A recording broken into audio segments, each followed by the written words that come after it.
Eu sou Carla Soraya e este é o Cena Pública. Neste programa aqui na TV Ceará, você vai entender melhor assuntos do nosso dia a dia, questões que envolvem você, sua família, seus amigos, os colegas de trabalho, questões que você acha às vezes difíceis e quando vai procurar alguma coisa para tentar ler ou entender, fica mais complicado ainda. Por isso, a gente chama especialistas no assunto para tratar de forma simples e acessível a todo o público. Assim é o Cena Pública e você pode acompanhar o nosso programa também nas redes sociais, no Instagram, no Facebook, e a íntegra deste programa fica disponível no nosso canal no YouTube. Procura lá a playlist Cena Pública e o nosso tema de hoje, medos, relacionamentos e sexualidade durante a pandemia.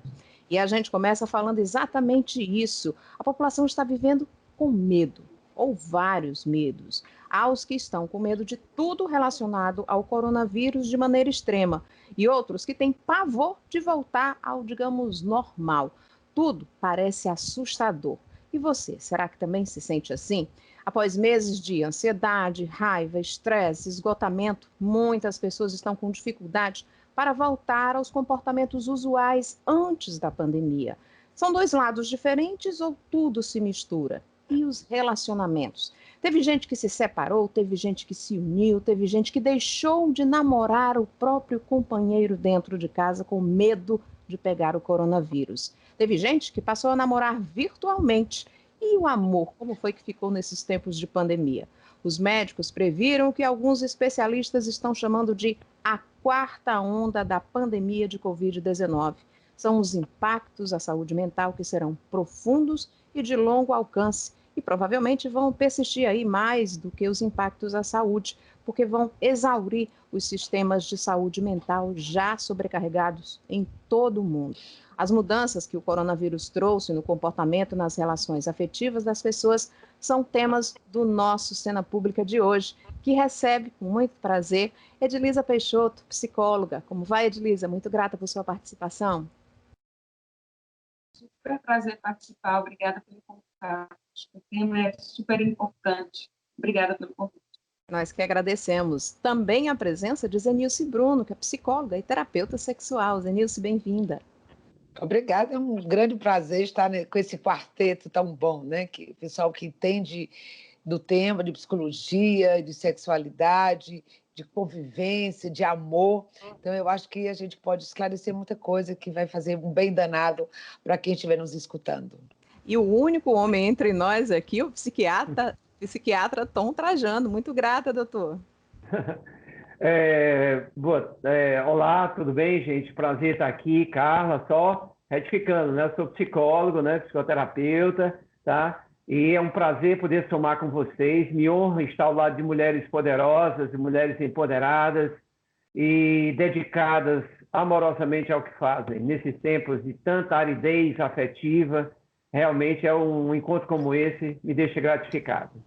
Então, vamos começar logo com esse tema dos relacionamentos, que eu acho que a primeira questão que foi debatida e que complicou a vida das pessoas foi ficar dentro de casa com as próprias famílias. Por que foi tão difícil? Quem é que começa a me responder nessa questão? Tem uma coisa interessante que você falou, é que a gente começou a analisar o que é uma casa, né? Que nós achávamos que a nossa casa nos protegia, né? Que era o lugar que a gente ficava.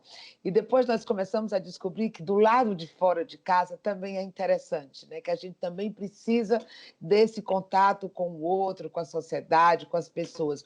E esse lance de ficar em casa por obrigação, ele acaba agravando os sentimentos. Algumas famílias melhoraram, né? Alguns casais, alguns pares, inclusive demonstraram, descobriram algo novo no seu parceiro que não convivia, mas outros, infelizmente, viram como tinham coisas diferentes e como eles não conseguiam se ajustar, porque a casa passou a ser o trabalho, a escola, né? Então, de repente, aquele lugar que eu voltava no final do dia foi um lugar que eu passei o dia todo, e se eu ter outro lugar para ir, que seria ou um jogo, ou um shopping, ou um trabalho, ou uma escola, ou faculdade, ou amigos, a vizinha para conversar. Então, de repente, qualquer outro lugar que eu fosse, que eu iria sair da rotina, e que é bom depois você voltar para o contato, eu deixei de ter. Foi uma grande novidade que nós tivemos, que foi ficar esse tempo todo conosco também, que não é só o outro que nos incomoda. Às vezes, nós mesmos somos o nosso maior incômodo. Mas qual a diferença, então, desse momento para, por exemplo, um momento de guerra, onde as pessoas também tinham que ficar dentro de casa, abrigadas, convivendo com suas famílias e, mais ainda, com o medo de uma bomba cair em cima da sua casa, né, do seu estado, da sua cidade ser destruída? Carla, existem alguns estudos que falam que o que a gente está vivendo nesse momento é muito semelhante a uma situação de guerra. Na verdade, não é tão diferente, porque a sensação, primeiro que quando a gente tem que passar mais de 10 dias sem convívio social, o nosso cérebro já entende isso como uma ameaça.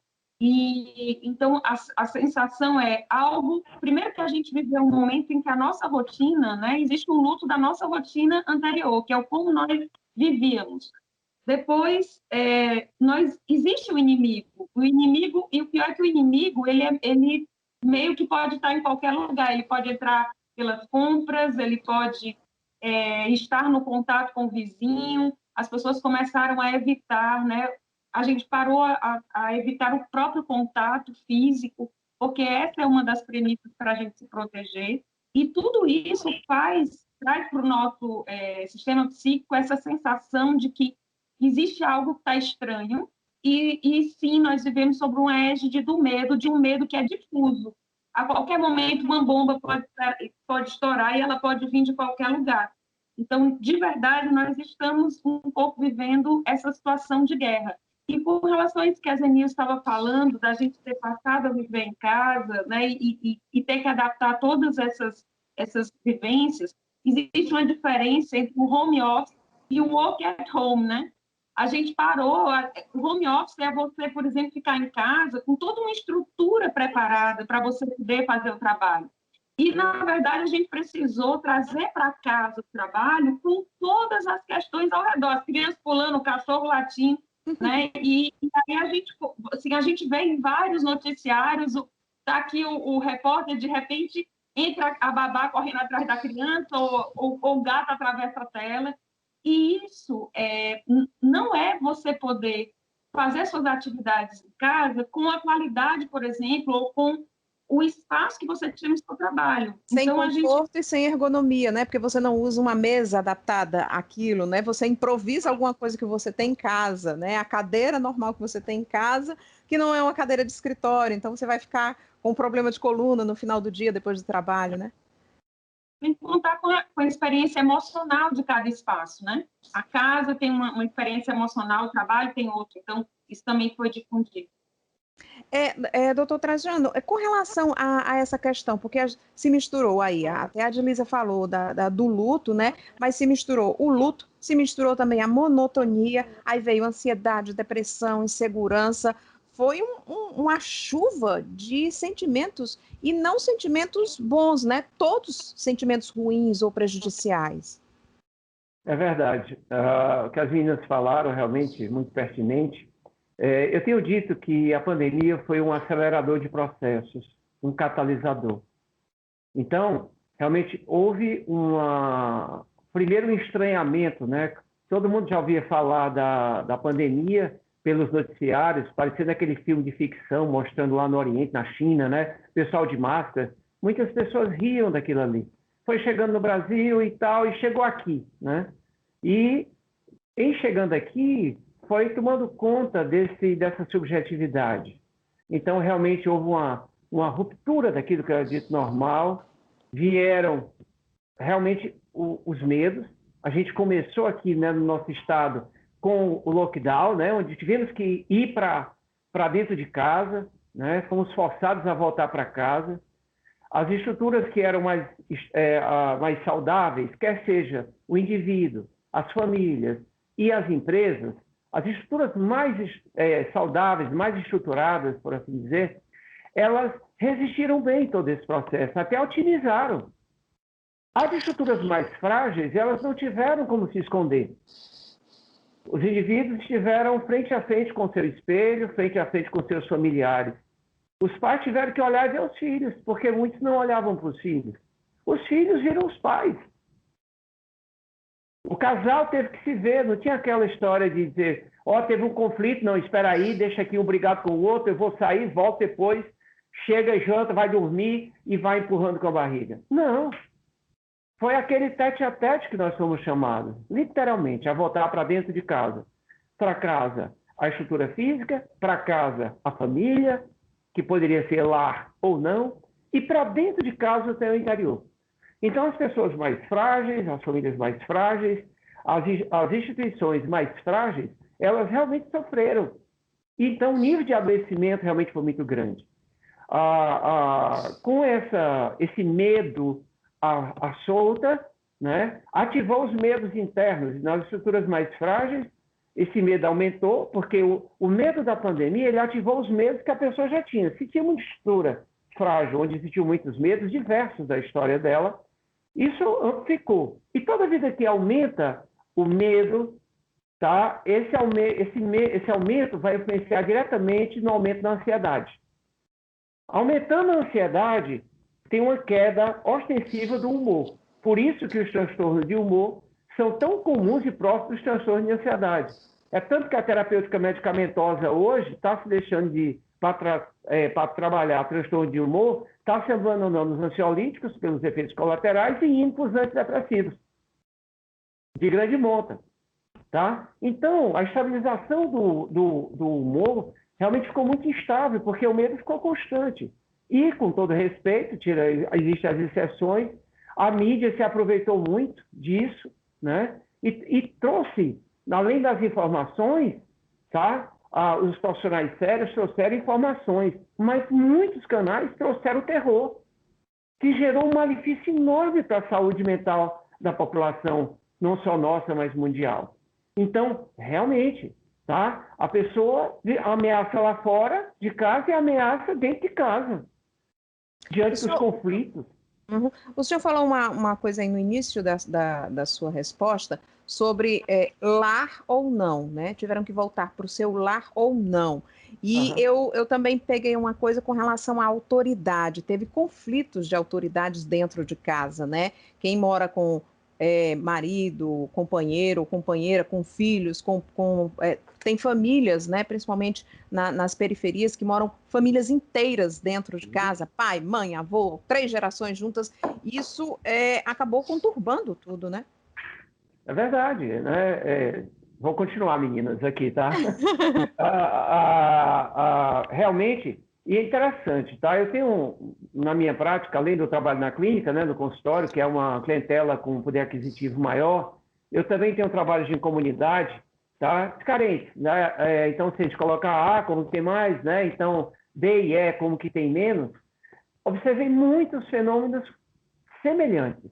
Olha como é interessante. Que eu tenho dito isso hoje, eu tenho a oportunidade de falar, que a pandemia nos trouxe muita semelhança, nos mostrando que o rico pegou Covid, pobre pegou Covid. Rico morreu de Covid, pobre morreu de Covid. Medo, transtorno de ansiedade, transtorno de humor em todas as classes. Realmente, quando a gente voltou para casa, aquelas famílias que não tinham a cultura do diálogo, a cultura do fazer junto, que a gente sabe, né, gente, que hoje, diante de tanta correria, diante de tanto corre-corre, muitas vezes, né, sob o argumento até de dizer que é para poder dar as melhores condições para a família, a gente perde o mais importante, que é o contato, que é a convivência. Chega uma Covid dessa e traz a morte como divisor de águas, como um parâmetro para a verdadeira vida, e dizendo, em nome de quê você está correndo tanto? Se dá qualquer hora você pode partir. Aí você se depara com o quê? Realmente qual é a qualidade das nossas relações? A Covid trouxe obrigatoriamente isso.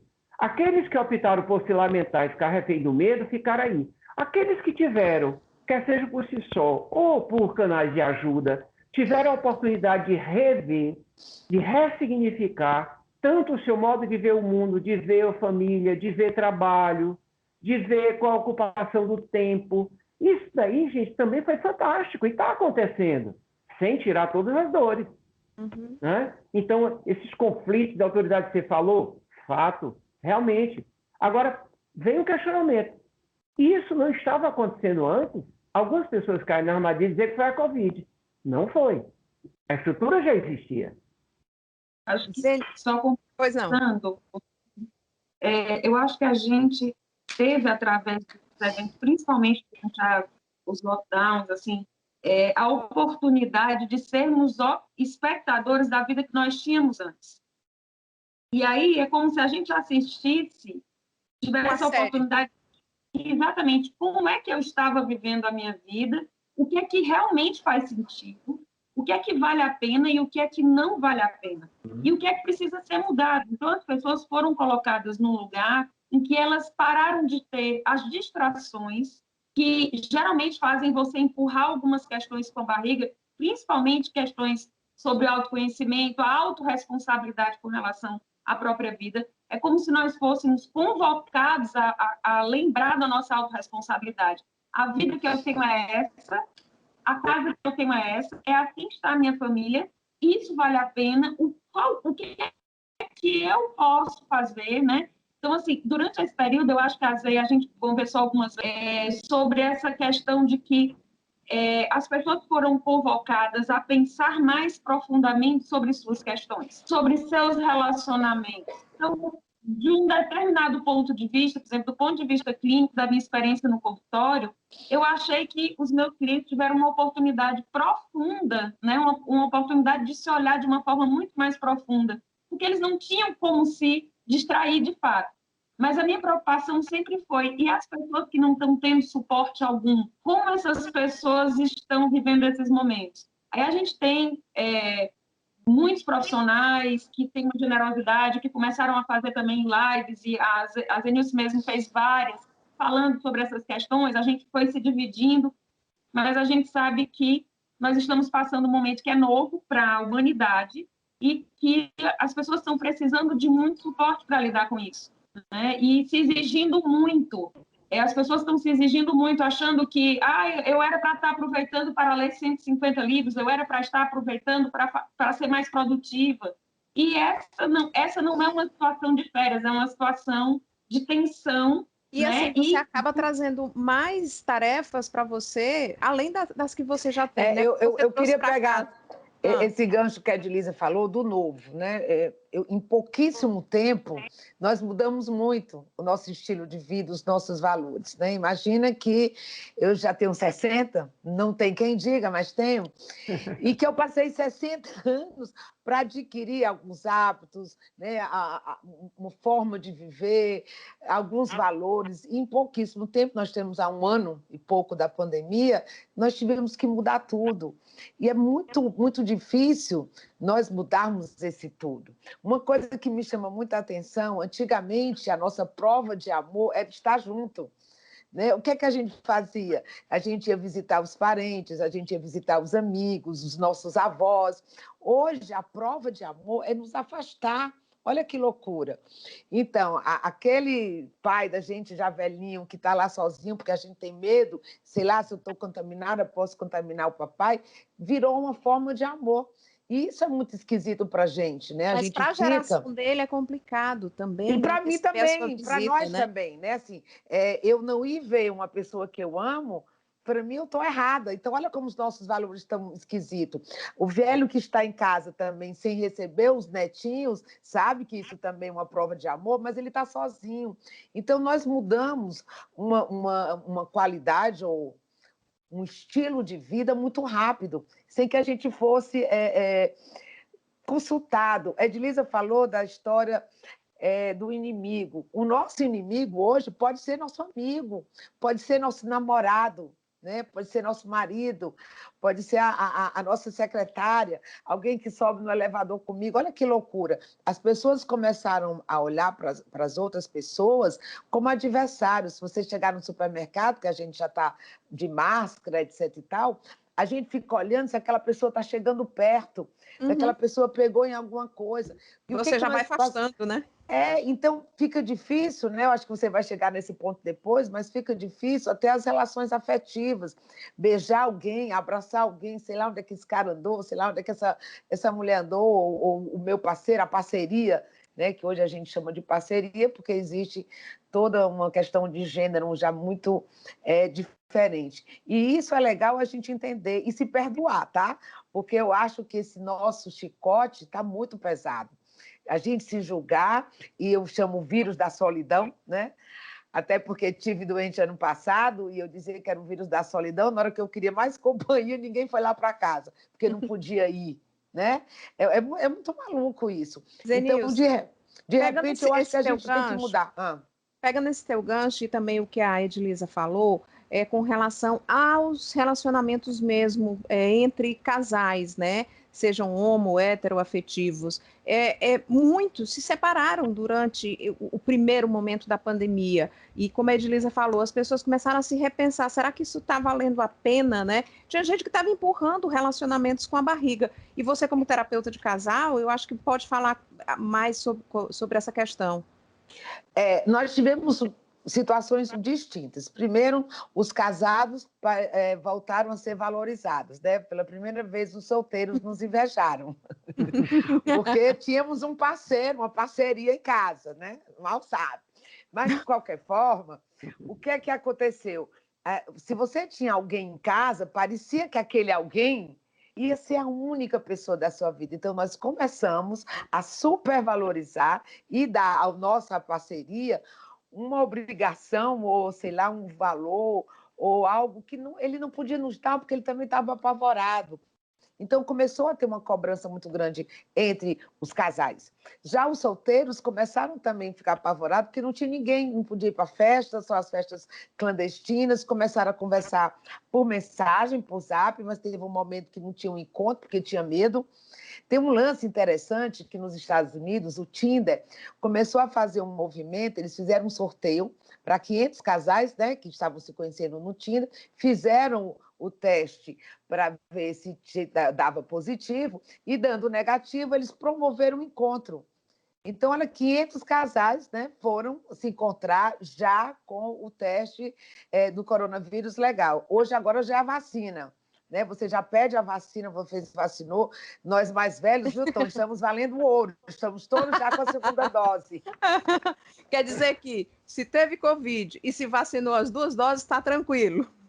Agora em casa foi diferente, porque como é que aconteceu com os casais, né? Essa rotina que vocês falaram, a questão do dia a dia, a pessoa, parece meio brincadeira, mas é verdade, não se trocava de roupa, não se tomava banho, não se escovava os dentes, porque amanhecia o dia, se botava uma camisa e começava a trabalhar, e eu sempre falava, tem que ter uma rotina, acordar, tomar um banho, escovar os dentes, se arrumar, faz de conta que vai trabalhar, ter a hora do almoço, respeitar a individualidade do outro, porque parecia assim, que estava em casa, vem fazer isso, vem fazer aquilo, e a pessoa estava trabalhando.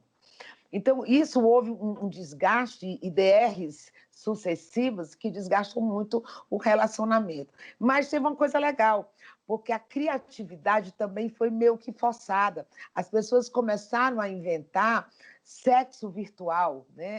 Que não faziam em casa. Começaram alguns casais que tinham que dormir em quartos separados, porque, por exemplo, uma pessoa que era médica e a parceria não era, então ela chegava dormindo no outro quarto e às vezes me falava, eu dava algumas dicas, assim, então vamos namorar de longe, né? E começaram a ter, haja nudes. brincar de striptease, brincar de ficar mandando um vídeo um para o outro. Então, alguns casais descobriram coisas novas, né? Provocar, porque o cabo estava longe, aí a mulher só de sacanagem ficava com a lingerie de longe, que ele não podia chegar. Mas isso é brincadeira, isso é alegria, que os casais não têm mais. Então, alguns casais conseguiram sobreviver com isso e outros não, naufragaram, porque o peso foi muito forte. E conversar todos os dias sobre os problemas desgasta muito o relacionamento. É muita briga, é muita coisinha pequena. E isso, quando você sai para fazer alguma coisa fora e volta, você vem com outras novidades. Mas o que é que eu penso agora em relação a segunda, terceira, quarta onda que está vindo? Nós temos que entrar num num acordo. O que é realmente importante na nossa relação?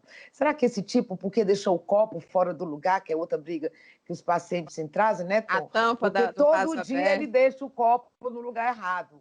Né? Será que esse copo teve tanta importância? Ah, a tampa já é outra coisa. Então, vamos ver o que é importante, porque quando morre alguém nosso, a gente sofre tanto, né? Então, a Covid trouxe muitas perdas, o medo de perder o outro. E algumas pessoas também se separaram porque queriam aproveitar mais a vida. Então, tem de tudo na relação do Covid, mas ele não acabou, o coronavírus está aí no pedaço, então nós temos que arrumar formas de continuar vivendo e não sobrevivendo, né? Viver é muito melhor do que sobreviver. A gente está quase fechando esse bloco. A Edilisa e o Dr. Tom têm alguma questão a acrescentar antes da gente encerrar? Não. Foi muito bem explicitado aí pela Zenilce aí. Edilisa. Uma coisa que a Zé falou sobre essa questão da casa dos relacionamentos, eu fico pensando também que a gente foi um pouco sequestrado das nossas identidades enquanto papéis, porque muitas vezes nós nos identificamos com os papéis que a vida nos oferece. A profissional tá, você é a doutora, ou você é...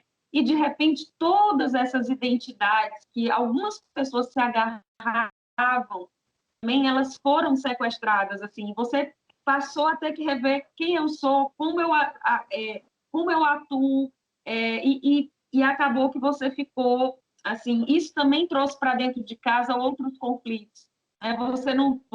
Você precisou se ver melhor. Uhum. A gente vai parar agora, rapidinho, volta depois do intervalo, para falar também sobre os adolescentes que deveriam, por exemplo, nesse momento de 2019, 20, 21, estar aí descobrindo o amor, saindo para namorar, transgredindo algumas questões, né, sendo rebeldes e que acabaram ficando em casa. E as crianças, né, que não tiveram essa interação durante a pandemia, quais os reflexos que isso vai ter nessas futuras gerações nos próximos anos? E também a gente continua falando sobre de relacionamentos, você que está com medo de voltar, mesmo depois da vacina, aos dias, às atitudes comuns do dia a dia. A gente volta já já, mas não esqueça, esse programa vai na íntegra para o YouTube da TV Ceará. A gente volta em breve.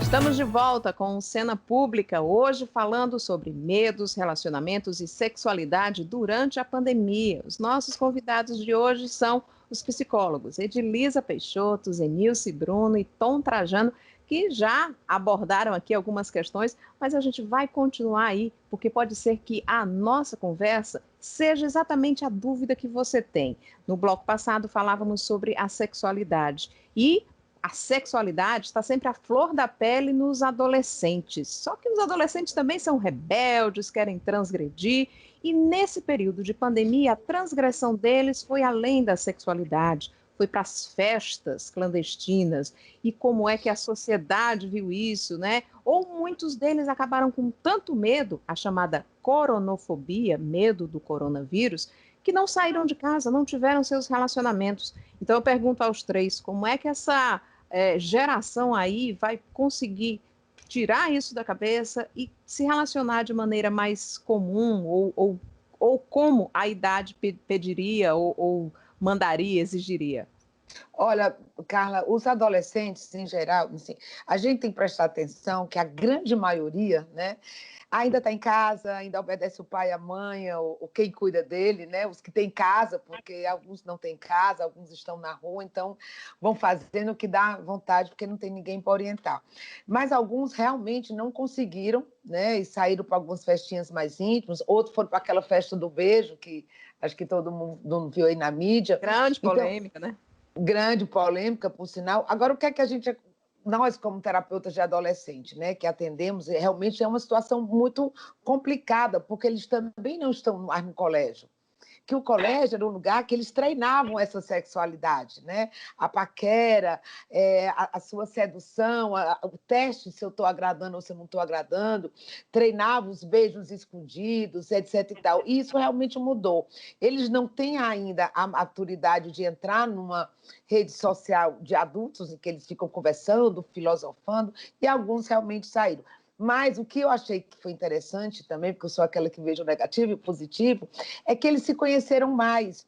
Começaram a fazer as lives, quem tem também condições de ter um computador e celular para fazer isso, que a gente tem que sempre pensar que nem todo mundo tem as mesmas condições, e eles começaram a conhecer mais, começaram a ver outras coisas, começaram a sair do mundo das festas, e eu tenho grata surpresa de pessoas que começaram a ver filmes, começaram a ler, conversar com familiares ou mesmo com amigos nas lives, mesmo as pessoas menos favorecidas, que eu também atendo em comunidade, eles criaram, né, os que conseguiram criar, que alguns não tinham nem como fazer isso, grupos de discussão. Claro que com máscara, daquelas que passam 3 dias sem lavar, mas alguns tentaram fazer uma programação diferente.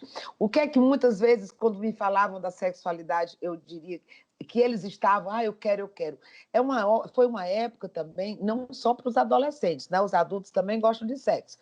E a terceira idade também, que foi outra muito prejudicada. Porque a terceira idade, que hoje está vivendo, né, uma forma diferente, eles tinham os grupos da terceira idade, as viagens, as festas, os dançarinos, né? E eles também deixaram de fazer isso, que eu acho que foi o grupo mais prejudicado em relação à sexualidade, porque ficaram muito isolados. E um ano para uma pessoa de 80 anos, de 90 anos, vale muito tempo, né? Então, foi uma fase também, está sendo, para as pessoas conhecerem o seu próprio corpo, o que nós chamamos de autoerotismo, porque eu sempre falo, quando você conhece o seu próprio corpo, quando você conhece a sua sexualidade, vai ser muito mais fácil depois você dividir com alguém, você saber o que é que você quer e, principalmente, você se conhecer. Isso é básico para qualquer tipo de relação sexual. Agora, os relacionamentos sexuais são diferentes das relações sexuais, né? As relações sexuais, existe genitalidade. Os relacionamentos, não. Sexualidade, agora mesmo, nós estamos num relacionamento sexual, porque nós estamos falando de sexualidade, de grupo, ainda por cima, relação grupal. Então, isso é legal, que as pessoas aprendam que a sexualidade ela é muito maior do que a genitalidade. E nessa pandemia a gente teve a oportunidade de vivenciar de forma diferente. Eu acho que esse foi o lado positivo. Edilise. Eu tive, assim, eu acho que eu falo sempre que o consultório é um lugar muito rico, eu sou muito grata por poder trabalhar com psicoterapia. Eu acho que é um lugar muito privilegiado para a gente olhar para o mundo, olhar para as pessoas. Então, a gente vê de tudo, assim, a gente vê meninos que começaram a entrar mais em contato com a própria, né, a questão do autoerotismo, para entender e para ver, porque não tiveram outras alternativas também. E eu me surpreendi, teve uma coisa que eu achei interessante, assim, pessoas que tinham dificuldade de socializar, elas ficaram mais serenas com relação a isso, porque isso virou uma coisa mais normal. E, para minha surpresa, as pessoas começou de uma forma mais tranquila, talvez porque tinha menos pressão. Assim, antes alguém dizia, sai de casa. Como essa pessoa pode se dar o direito de estar, porque naturalmente ela foi buscando alternativas. E aí aconteceram coisas, por exemplo, uma pessoa que estava um tempão jovem, sem namorar, que de repente entrou no Tinder e começou a se comunicar. E teve um redirecionamento do Tinder também para essa questão mais da amizade, porque as pessoas estavam muito carentes de contato. A gente sabe que existem algumas substâncias que elas só conseguem ser produzidas quando a gente tem abraço, quando a gente tem contato físico, a oxitocina. E aí, se você não tem contato físico, você não produz algumas coisas, né? E aí eu vi assim, algumas pessoas, talvez pelo impedimento, sentindo uma maior necessidade de se colocarem na busca de contato com outras pessoas. E a ferramenta virtual, ela favoreceu, por exemplo, que amigos pudessem tomar cafés, que as pessoas pudessem... Mas, assim, eu acho que os adolescentes, voltando àquilo que você estava perguntando, e as crianças, elas vão, sim, ter um prejuízo, porque também tem assim, é um ano muito importante de experiências de relações que são necessárias. E nas famílias conseguiram, durante esse processo, estarem mais juntos de uma forma construtiva, isso é ótimo, mas eu acho que a maioria dos adolescentes, assim, pelo menos na experiência que eu tive, se reservaram mais para os quartos, ficaram mais isolados, e, de fato, estão perdendo a oportunidade daquela experiência da convivência, da experiência de aprender a se relacionar, né? Porque, inclusive, na escola existiram, por exemplo, semanas que não existiam aula, era uma semana sim, uma semana não. Então, assim, essa experiência ela vai ser muito diferente, dependendo da idade, dependendo da classe também social, porque existiam meninos com 15 anos, por exemplo, de uma comunidade que eu trabalho, que estão trabalhando. Então, continuam tendo que se deslocar, pegar o ônibus, ir lá e conviver. Mas não tem acesso à festa, porque para a festa não pode. Então, essas questões, eu acho que a gente ainda vai ter um tempo para frente para avaliar o impacto disso nessas novas, né? Por exemplo, pais que têm um filho só, que tem filho único, sentiram muito. Quem tem mais crianças em casa tiveram uma criança para fazer companhia a outra, então não perderam tanto, por exemplo, a experiência do brincar. Mas crianças que... A gente tem muitos casais que têm só um filho, e isso foi muito difícil, a criança não tinha acesso a outros, né? Mas é uma coisa que a gente só vai daqui a alguns anos, eu acho. Tem uma questão que eu queria que o Dr. Tom também abordasse, que eu, por exemplo, tenho em casa uma filha que passou no Enem, mas ainda não consegue conviver com os universitários, né? Não conseguiu ir até a faculdade, né? Tem crianças que estavam saindo daquele momento de 3, 4 anos, né? Saindo de casa para ir a primeira vez à escola. Então, esse tipo de socialização que elas ainda não tiveram vai ter um prejuízo mais tarde nessa geração futura? Como a Edilson falou muito bem, o tempo vai mostrar, os estudos vão começar a ser feitos, né, da repercussão dessa experiência que todos nós estamos vivendo. É claro que, a priori, a gente pode encarar muito o prejuízo, ver muito o prejuízo, mas também pode ser que tenha ganhos diversos, né? Por exemplo, hoje já existem estudos que estão questionando se houve, por exemplo, realmente o aumento significativo de transtorno de ansiedade e transtorno de humor. Olha que interessante. Estudos agora recentes estão fazendo estudos comparativos, porque na nossa cabeça e tudo que a gente via, até pelas demandas do consultório, é que tinha havido um aumento muito grande. Mas hoje, por diversos motivos, que não vou nem abrir aqui, porque senão vai tomar nosso tempo todinho, mas está se questionando. Então, com as crianças e os adolescentes, realmente é um capítulo bem à parte. Por quê? Porque se eles precisariam muito desse espaço de socialização, os pais, né, que foram chamados a ficar em casa, obrigados a ficar em casa, e muitos pais, inclusive, a gente sabe disso, sofreram muito em tendo que voltar a ficar com os filhos em tempo integral. Foi sofrimento.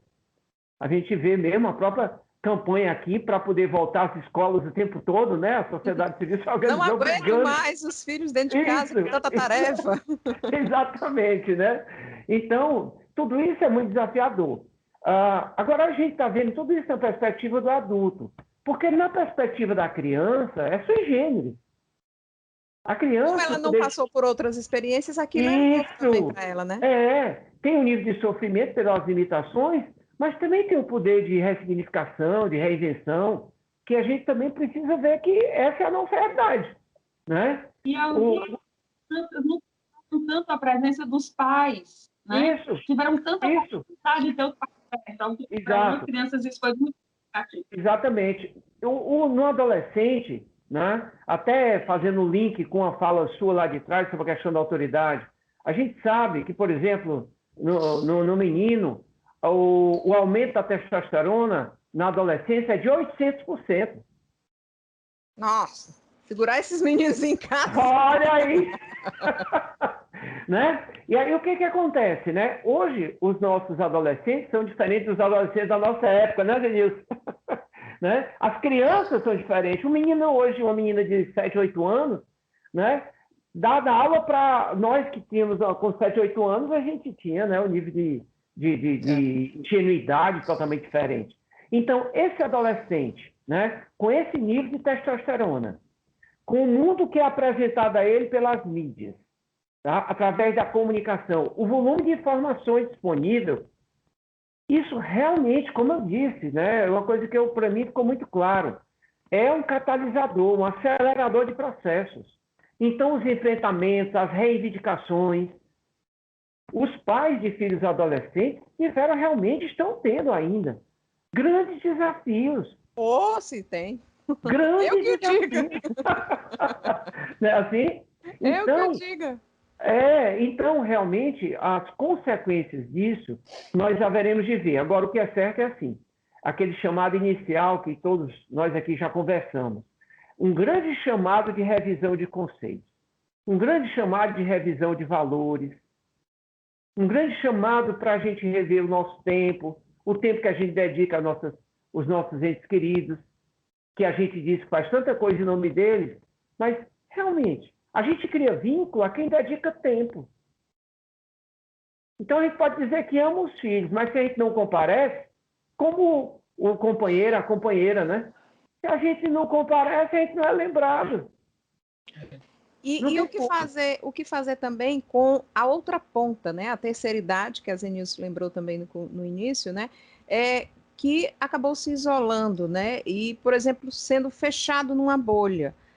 Tem idosos que não podem sair de casa, a família também não deixa sair de casa, não deixa abrir a porta, porque o vírus pode estar chegando com o entregador da água, chegando com as compras. Então, essas pessoas estão também numa bolha que eles não conheciam, né? Diferenciada, que para eles, como a Zenilson também já reforçou no início, no primeiro bloco, o abraçar, o visitar a irmã, o irmão, né? Os primos, era sinônimo de amor. Essas pessoas vão conseguir superar isso, sei lá, daqui a um ano, ou vai ficar como se fosse uma síndrome, um transtorno pós-traumático? Carla, tem uma coisa que é interessante, é que tudo isso está acontecendo no mundo todo e ao mesmo tempo, né? Então, a gente estava falando das crianças, dos adolescentes, dos adultos, da terceira idade, todos nós estamos vivenciando. Então, a mudança ela vai ser geral. Então, todas essas crianças, ricas, pobres, elas estão vivendo a mesma história, como adulto, como adolescente, como a pessoa da terceira idade. Então, você imagina que, para eles, né, quando eles encontram hoje em dia com um coleguinha, eles conversam sobre o coronavírus. Eu tenho, todo mundo sabe, né, quem me acompanha nas redes sociais, eu tenho 3 sobrinhos netos. E um dia desses eles estavam conversando e eles estavam brincando, colocaram um pedacinho de pedra como se fosse o coronavírus.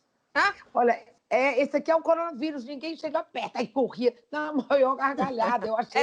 É o bicho-papão de hoje. O bicho-papão é o coronavírus. Então, aí o outro disse assim: tia, quando a gente tomar a vacina, Deus vai entrar na gente e vai nos proteger. Então, eles vão encontrando também formas de entender o que está acontecendo e de sobreviver a isso, né? A gente nunca passou por isso em nenhuma faixa etária, então eu acredito que essa sobrevivência coletiva vai ser interessante, porque vai ser igual para todo mundo. Se eu viajar para Portugal, se eu viajar para a Turquia, se eu for para o Japão, todas as pessoas estão vivendo essa mesma dor, que é a dor da perda, a dor do medo, claro, de forma diferente. Então, o que eu penso é que esse caminhar que a gente vai ter agora, que nós já estamos tendo, o que nós estamos fazendo agora, já foi uma sobrevivência que vocês inventaram da mídia. Porque senão a gente não podia estar dando essa entrevista, né, para o programa de vocês na televisão, nós 4 aqui conversando. Então, as coisas vão sendo reinventadas. Como o Tom falou, é tudo muito novo e já existem pesquisas atuais, né? Eu já respondi várias. Como é que você está hoje? Então, essas pessoas já estão pesquisando para daqui a 1 ano, 2 anos, publicarem. E aí a gente vai ver o que realmente está acontecendo com a gente quando a gente vê o que aconteceu. Porque talvez agora nós não saibamos falar dos nossos sentimentos pegando o passado e o futuro. A gente está vivendo só o presente. E aí a minha sugestão é que nós façamos planos a curto prazo, que já dá uma melhorada, né? Quando eu penso que eu posso planejar alguma coisa para daqui a 3 dias, eu acho que já me ajuda um pouco. Não dá mais para a gente planejar para daqui a 1 ano, porque eu não sei se daqui a 1 ano como é que as coisas vão estar, nem se eu vou estar. Mas se a gente conseguir planejar, fazer alguma coisa que nos anime a curto prazo, eu acho que a gente também vai conseguir viver um pouco melhor. Ou o que a gente pode, então, a gente já está quase chegando também no final desse segundo bloco, mas falar para as pessoas do voltar ao normal, ou eu não gosto nem de dizer essa história de novo normal, mas voltar às atividades que se tinha antes, né? Porque com esse medo excessivo, a tal da coronofobia, tem também a síndrome da cabana, né? Eu não quero sair daqui porque aqui eu estou protegida, eu estou dentro do meu apartamento, da minha casa. Então, que métodos essas pessoas podem ter para começar a sair da toca, né? Primeiro abre a porta de casa ou do apartamento, vai no portão, depois dá uma volta no quarteirão. O que é que pode ser, né? Que tipo de rotina ela pode começar a implantar a partir de agora, principalmente quem está vacinado, né? Mesmo com máscara, está vacinado, mas se tiver máscara, se tiver álcool em gel, já pode ganhar uma certa confiança para começar a sair de casa, a sair da toca. Então, o que a gente pode dizer para a nossa população e para quem está nos acompanhando agora?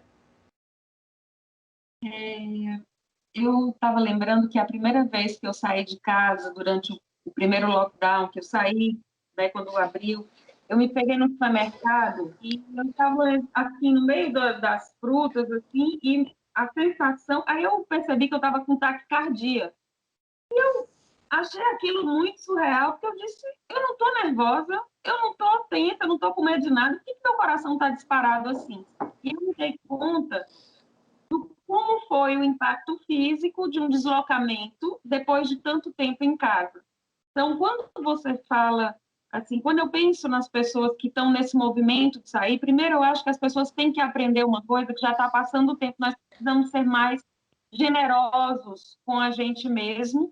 Nós precisamos, de fato, né? Assim, quando a gente vê as pessoas, por exemplo, que ficaram presas numa caverna, as que sobrevivem e com a sanidade, elas dizem, não, eu criei uma rotina, né? Então, criar rotinas é muito necessário, principalmente respeitando o nosso ritmo circadiano, assim, o sol é para acordar, né? A noite é para dormir, porque tem muita gente que começou a achar que pode viver nessa bolha em casa, e isso faz, assim, acaba provocando muitas outras questões que são até neuroquímicas no corpo mesmo.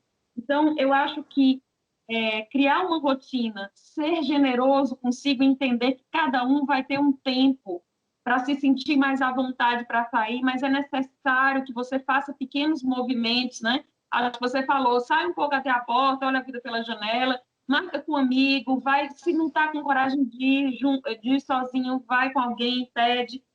E, principalmente, eu acho que uma coisa que ajuda muito nesse momento, que eu acho que ajuda as pessoas que estão passando, que pararam para questionar um pouco a vida, é ter uma vida com propósito, sabe? É muito importante as pessoas começarem a parar um pouco e dizer, assim, o que é que realmente a minha alma pede, o que é que o meu coração pede, o que é que eu posso me dar, né? E, às vezes, são coisas muito simples que não estão na lógica do mercado, não estão na lógica da sociedade. Às vezes, eu preciso ir no mar, isso me faz bem, né? Às vezes, eu preciso estar com a minha amiga tomando um vinho ou conversando, eu preciso dar um grito para a vizinha, perguntar se ela está bem, né? Fazer que nem um dia aqui que eu subi na minha escada, eu vi a hora, eu subi na escada porque vi o cachorro do vizinho chorando, depois ele apareceu, eu digo, conheci o vizinho pela escada, cachorro. E aí, às vezes, são movimentos pequenos, mas eu acho que é essencialmente um aprendizado de autogenerosidade. Como é que eu posso cuidar de mim durante esse processo? Como é que eu posso não me negligenciar? Porque, de alguma forma, eu acho que as pessoas se deram conta do quão se autonegligenciando elas estavam. O que eu não estava fazendo para mim, né?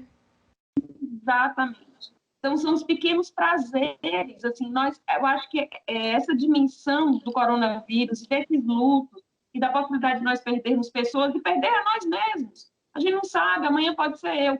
Isso faz com que a gente ressignifique. Eu estou vivendo um tempo com qualidade de quem eu quero estar perto, com o que eu quero investir o meu tempo, né? Então, eu acho que se fazer algumas perguntas e cuidar, né, do que realmente importa é muito importante. E essa coisa da rotina, eu acho que ela ajuda muito a você se reorganizar. E assim, agora a gente, de alguma forma, teve que escolher uma rotina, porque antes a rotina era uma rotina do mundo. Eu tenho que acordar a tal hora, eu tenho que almoçar na hora comercial, mesmo que eu não tenha fome. E para algumas pessoas, isso começou a se reorganizar, né? E as pessoas ficaram muito perdidas, porque nós não tínhamos essa autonomia. Então, ter calma, entender que, como a Zenilce disse, a humanidade inteira está passando por algo novo, e que, nesse momento, a gente está no processo de aprendizado. Como viver o nosso cotidiano, como se reinventar, como fazer, como estar junto de novo, né? Como estar sozinho também, porque em algumas situações você não consegue, dependendo da casa, você não consegue ter privacidade. Então, como criar esses espaços? Eu acho que o autocuidado é uma coisa super necessária nesse momento. Tom Trajano, como é que seria essa dessensibilização da toca, né? Para sair da toca? Pronto. Carla, eu quero pedir permissão para voltar um pouquinho só falar um pouquinho do interface que existe entre o adolescente e o idoso, né? Nesse contexto. Que é, assim, o sofrimento que esses dois públicos eles têm em comum, né? Que no idoso, ele já está vivendo uma fase de muitas perdas. Então, esse contexto evidencia outras perdas. E a gente sabe, né, que no mundo, não só no nosso país, a maior taxa de suicídio é de idosos, seguida de adolescentes. Então, esse adolescente restrito, sob pressão, com essa energia toda, tá? Muitas vezes com a dificuldade de elaborar a sua subjetividade, a sua sexualidade, as mudanças do seu corpo físico, tá? Não encontra alternativas e também vão pelas vias do suicídio. Hoje, a cada 40 segundos, uma pessoa se mata. A cada 40 segundos, uma pessoa se mata no mundo, é um dado muito sério, muito sério. E aí, eu quero evocar a ideia da solidariedade, realmente. Da gente poder cuidar das pessoas. Cuidar da gente, primeiro, para poder cuidar do outro. Cuidar a nível físico, emocional, mental e espiritual. Trazer esse quadripé para a autossustentação, porque naturalmente vai transbordar um olhar mais cuidadoso com o outro, de mais paciência, entendendo que todo mundo está estressado, de poder ser mais gentil, práticas gentis, de abrir mão, às vezes, de dar um grito. Não é se submeter aos abusos, não. Mas no dia a dia, eu acredito que nós podemos sair mais solidários. A saída nossa é ser solidário. É a gente poder relativizar mais a dor do outro, levar em conta, esse cuidar do outro, deixar por menos. A gente evocar mesmo para a consciência. Cuidar afetivamente, cuidar materialmente uns dos outros. Então, o sair da toca realmente é no sentido de liberdade, porque aquele que fica na sina da cabana, ele está buscando uma ilusão de segurança, achando que ali vai estar seguro. Quantas pessoas não ficaram presas em casas, reclusas, e foram contaminadas pelo coronavírus? Eu conheço uma porção, né? Então, o redescobrir na vida sobre outros paradigmas, inclusive abrindo mão dos controles, que na verdade ninguém controla nada. A gente pode ter cuidados e devemos ter os cuidados.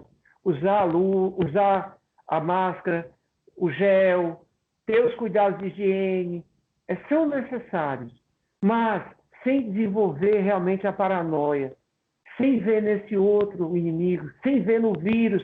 Gente, o vírus é uma realidade, é um outro tipo de vírus com mais letalidade, mas que a gente tem que ter os cuidados, fazer a nossa parte, mas não abrir mão daquilo que é essencial. o nosso cuidado físico, repito, emocional, mental e espiritual, de tal forma a transbordar a nossa responsabilidade social do cuidar do outro. Cuidar do outro com carinho, experimentar a amorosidade do modo que a gente puder.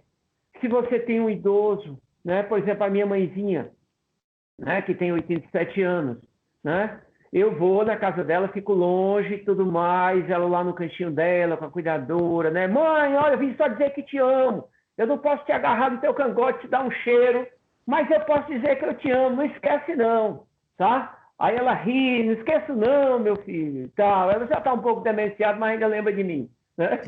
Então, mas aí eu vou e tal, e digo ali, faço, né, constantemente a ligação de vídeo lá com as cuidadoras para dizer. Então, e da gente poder olhar, gente, essa forma de aproveitar a oportunidade, até em nome do coronavírus, de expressar mais amorosidade, mais afetividade, do jeito que a gente puder. Não adianta dizer, o jeito ideal seria assim. É o que a gente pode. A gente se dedicar. E, gente, eu quero fazer de novo essa lembrança. Tem muita gente com fome, tem muita gente na rua, tem muita gente nas comunidades carentes, da gente experimentar essa solidariedade. Eu tenho dito assim, tem a pandemia e tem as pandemias, que é na individualidade de cada um. Para a gente lembrar também que nós estamos numa situação delicada, mas tem outras pessoas em situações muito delicadas a mais, e que a gente, com gestos simples, a gente pode contribuir para a saúde coletiva, para a saúde da humanidade. Zé, quer fechar? Perseverança. Ótimo. Zé, quer fechar essa questão? Não, é só isso mesmo, a questão da empatia, que é a palavra do momento, né? Se colocar no lugar do outro, prestar mais atenção no outro, escutar, né, o outro, enxergar o outro. Eu acho que a gente se encontra muito quando a gente está vendo o outro. É isso aí, pensar nos amores, né? Não esquecer os amores. Não, mas os amores, eles estão incluídos nos outros, né? Eu gostaria de agradecer esse papo maravilhoso, né? Eu espero que a gente possa ter aberto a visão de muitas pessoas que estavam com medo, que estavam aí nas suas casas, nas suas cabanas, nas suas tocas com medo, né? Então, para a gente começar a tentar abrir os olhos e enxergar um futuro melhor, né? Com o coronavírus presente, mas com a gente tomando todos os cuidados. E eu agradeço a participação da Edilisa Peixoto, da Zenilce Bruno, do Tom Trajano, psicólogos que nos orientaram, conversaram com a gente, e nesse bate-papo a gente espera que você também fique melhor, né? Seja você adolescente, adulto, idoso, esteja com medo ou esteja afoito. Aqui a gente encerra o nosso Cena Pública de hoje, esperando você na próxima edição, inédita, às 10 horas da noite da terça-feira, mas sempre disponível a íntegra do programa no YouTube da TV Ceará. Então, se você gostou do programa, compartilhe, divida com seus amigos, com a sua família, para que você possa aí também dividir essas informações. Muito grata a todos e até a próxima. Tchau.